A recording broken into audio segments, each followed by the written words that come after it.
there, and welcome to Candid Coach Conversations. I'm Kimberly Boyd, founder of Live Life Fully, and today I have with me Teresa Anderson, certified Live Life Fully coach, licensed professional counselor, and a published author. Good afternoon, Teresa.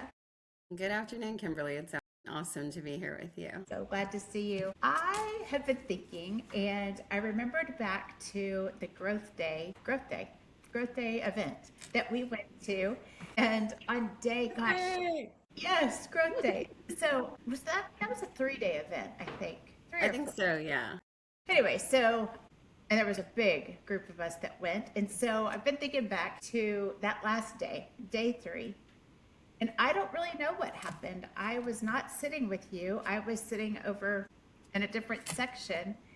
And all I know is you were out of there. And I think you sent me a message. I don't have my phone with me, but you were like, I've got to go. I have work to do. And you were gone, like out. But that brings us to where we are now. And here you are, published author. But I'm pretty sure the work that you were leaving that you had to go to right away was the book. Yes, it was that, absolutely. And also, I think I had a mini crisis with my family at the time, so I needed to go ahead and try to book a plane and get up out of there. But when I sent you the message, that's exactly what I was thinking. Like, I'm going to miss the last hour or so, but I got to get out of here. I got to catch this flight, and I've got so much work to do, and I'm so excited to be in this position currently. And it was a whirlwind event that, I don't want to get emotional. Sorry, I needed a minute. Going back to that moment and thinking about Ed Mylett and everything that he said that day, it still really hits my heart so deeply, because he wasn't talking to a room full of professionals. He was talking to people who have a purpose and who have goals and dreams and aspirations. And they're sitting in a notebook. They're sitting in a computer or a laptop. They're sitting in some externalized version of life. And then he finished the statement by saying, or they're sitting in a grave, right? And so all of this purpose and God-given beauty that he's endowed humanity with is gone. It's sitting in a grave, never to be known or noticed. And I think when he said that, it just hit me so hard. And I was like, oh my God, I've got this book. It's in a notebook. We're having breakout sessions. We're talking about the big dream, the extreme dream, the one that you don't even really think about or believe that you could actually make a reality. And we're breaking out, we're talking about what would that look like? What would your first few steps be? And every time I talked to somebody about the table or the idea, I didn't even have a title for it at that point, actually. And we broke out, and it was just like, I have this idea, this is the goal, this is what I'm thinking, this is the outline. And every time I started talking about it, somebody in one of my groups would be like, that gave me chills. They said that to me 3 times in 3 different groups. And that was for me the moment that I knew, like, this is my thing. This is the thing I can't let die with me. I can't let it go to the grave without being realized. Yeah. So beautiful. Thank you. I'm so sorry. That was so emotional. You hit me with the big guns right off the bat. Yep. Going all in. Yes. Oh my gosh. And I'm so grateful that you shared that story. It was an emotional day. It was. And I think there was a lot of realization. I mean, I know too for myself that I'm like, whoa, because it is true. And I'm so grateful for Ed and all the words that he said that day, and that they landed so directly on your head and on your heart, because now we do have the table. It's out for the world to experience. But I did not know what sentence exactly did it. Like I said, the whole day was emotional. I'm glad to know it was that sentence that drove it for you. It was a couple of them. So he did that one, and then he also said, that there's a room full of people here under my voice, and while you all have good intentions, you all came to, take something back with you. There's so many of you that are going to leave all of this right here the minute that you walk out of the door. And he said, and it ails me. Like, he started talking about the prayer the night before that he had met God, and he just began to wail because he realized, and God had impressed on his heart, that there was going to be people in that room that were not going to follow through, and whose purposes were going to be laid to the side. And they were going to come, they were going to enjoy, they were going to be fruitful in the moment, and then they would let it fall away to the wayside, and that he was burdened for them and for every person who needed them to align in that moment. and they weren't going to have the thing that they needed fulfilled. And I think that just the culmination of those two remarks, I was out of there. I'm pretty sure I cried the rest of the time. Like literally, the Spirit of God came over me and I just wailed the rest of the time. And they were, I mean, they were talking about nothing that was even emotional, and I was still crying. So I knew I was done and I had to go. And I went to the airport immediately. Yes, yes. So you had some notes and journals, and exactly what Ed had said. We take these notes, write down these ideas. So you had them put these notes tucked away in all the journals over all the years. And you had the idea, you get on the plane, you start writing, you get home, you pull out all your journals and you put it all together, and you didn't have a title. And somewhere along the way, you came up with the table. And so I am so curious, where did the table come from for you? This whole idea of this invitation to the table, where did that come from?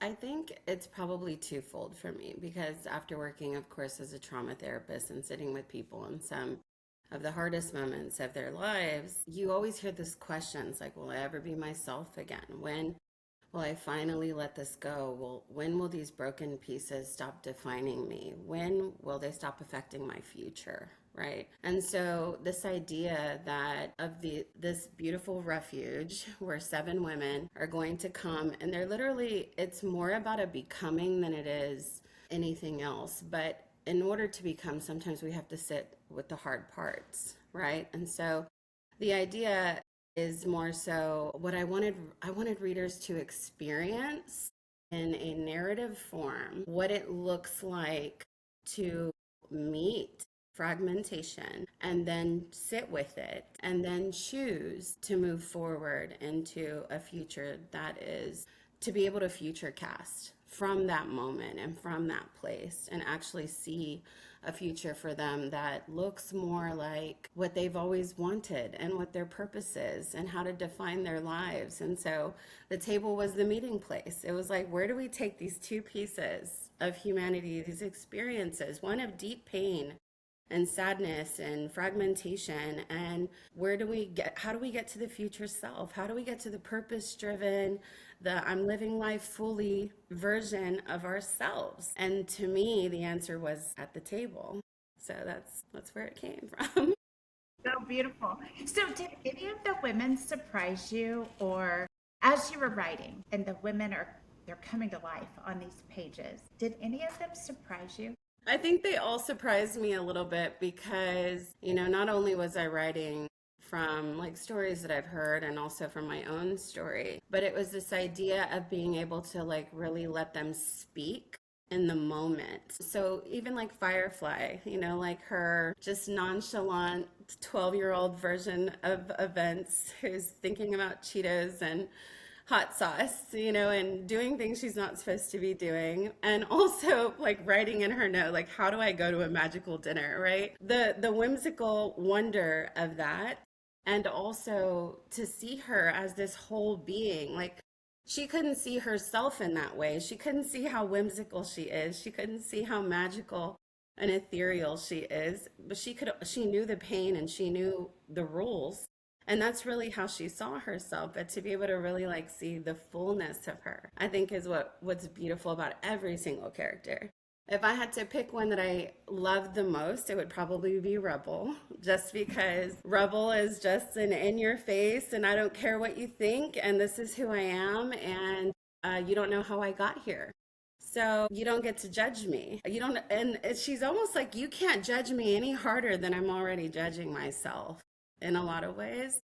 And so seeing her also come to this experience of being able to write out her anger, like, what is it that you're mad about, sister?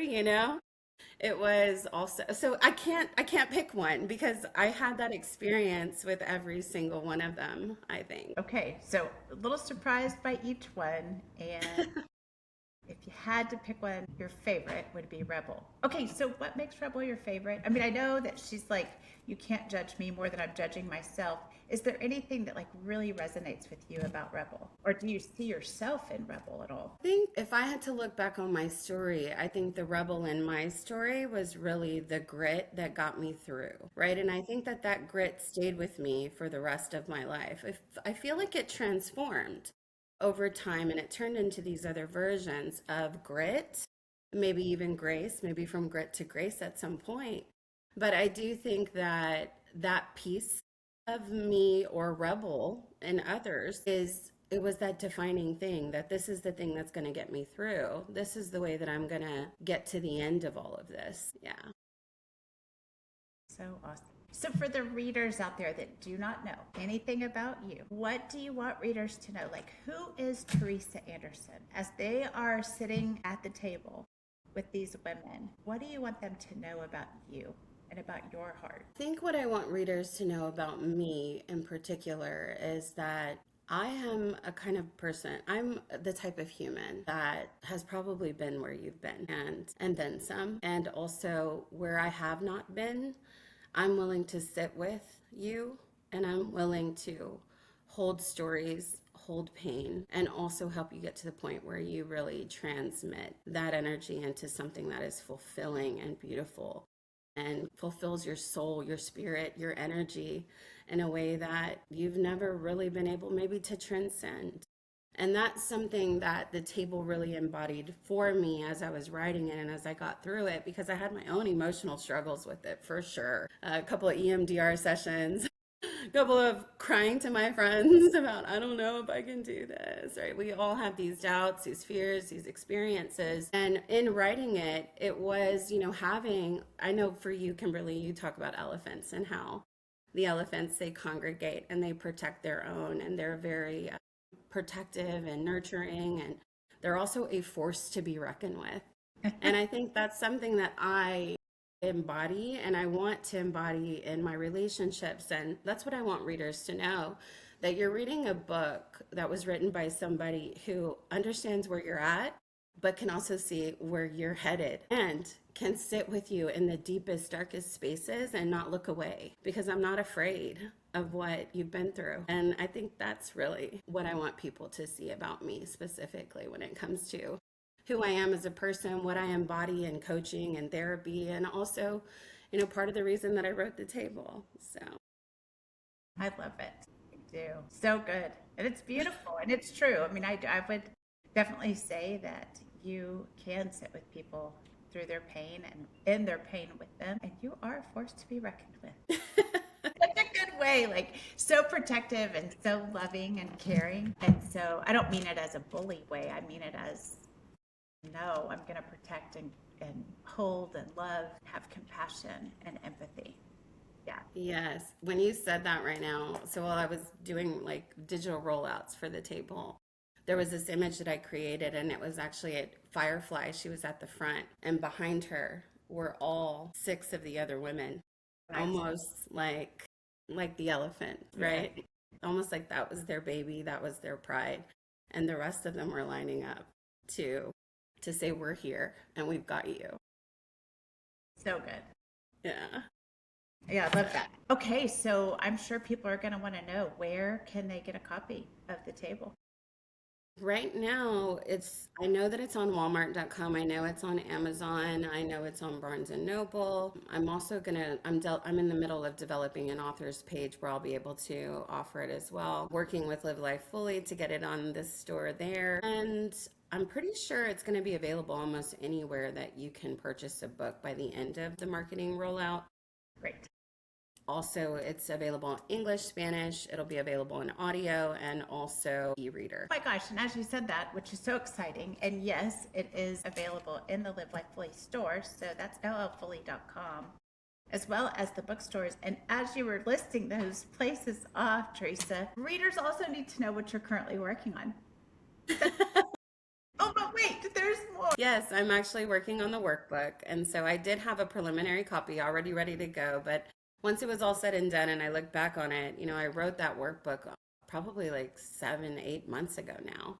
And I just realized it was more of an initial version, and there was more that I wanted to add to it. And so I'm in the process of revamping that. It should not take me that long because I do have a fully functional workbook. I just need to go back and kind of make Sure. it a little bit easier to comprehend in certain spaces and maybe add some changes to the artwork. So once that's done, I'm going to go through the same process and have that available. And the workbook is primarily for those who also are in counseling and they have clients who are dealing with therapy or fragmentation, and they really want to create a place. So I really should say, I feel like I'm going to get off topic here, so I'm going to go back to it, but create a place where they can hand a client a book that says, listen, you're not alone, and there's universality here, and this is what it looks like to walk out what you're going through and the pain that you've endured. And also, here's a workbook that you can work out and actually write for yourself.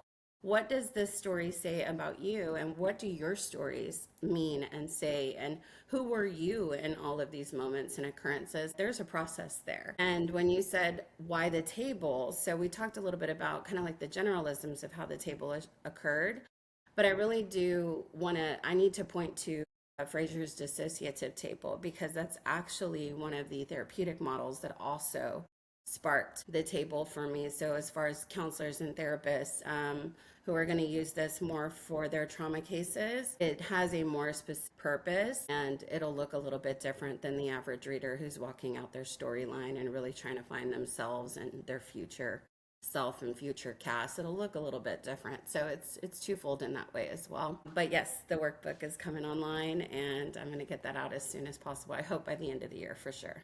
So great. Awesome. And I love this whole idea too, that therapists could have the book available for their clients. And with that, what I'm hearing is that clients that decide, like maybe they're listening to this podcast or they see some of the articles out about you, that they will pick up the book and start reading and say, oh, shoot, I'm going to take this into my next therapy session and ask the therapist to work through this with me. As well. But then even like because here we are, we're coaches. And so when I think about like the stories that wounded us don't necessarily have to be the stories that define us. And so that piece of the table is really forward moving. It's moving into more of the coaching space where, yes, trauma had a story, but, healing gives us the pen back, and coaching or forward movement or intentional living gives us the map for the future, right? And so these things can all coalesce beautifully together. But the table is trifold in that way. Well, I'm super thrilled that you've written the table. And so I'm just about finished for the second read. And I love it. So yeah, I hope everybody that's listening will definitely go pick up a copy of the table. Teresa mentioned earlier all the places you can order it, and then of course you can get it through the Live Life Fully store. But yeah, pick up the table. And Teresa, I want to say thank you. Thank you for coming today, of course, and thank you for writing the table. Your stories don't have to remain hidden, and that fragmentation is actually welcomed and honored. Absolutely. Your pain may be a part of your story, but it was never meant to become your identity. And I want to give you a place at the table, everyone, to come to terms with those parts and decide once and for all, what is your story and who are you going to be in spite of everything that you've endured. So absolutely. So beautiful. Oh my gosh, Teresa, thank you again for coming today and sharing with us. I always love chatting with you. And to everyone else, we're wishing you a fantastic week. Remember to live life fully and enjoy every moment. Talk to y'all soon. Bye, everyone.